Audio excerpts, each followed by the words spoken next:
Good morning, friends. I wanted to share one of our favorite smoothie recipes with you guys this morning. I've got everything in the blender and just want to kind of give you a rundown of what we have here. So I don't measure most of these ingredients. I just kind of just pour and add, but we're using orange juice, almond milk. You can use almond milk that you buy at the store. You can make it yourself using the deluxe cooking blender. I add a container of peach yogurt.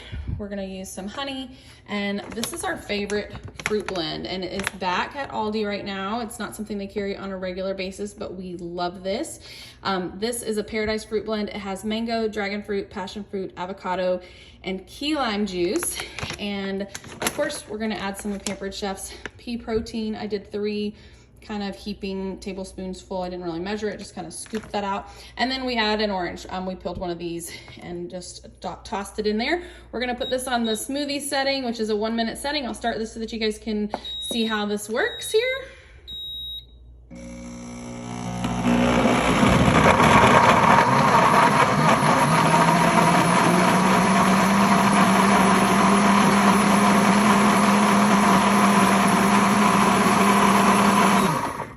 And obviously that's gonna run for 1 minute, and it'll be super, super smooth smoothie, and it is going to be delicious. So I hope you guys will try this recipe yourself. Let me know what you think. Have a great day.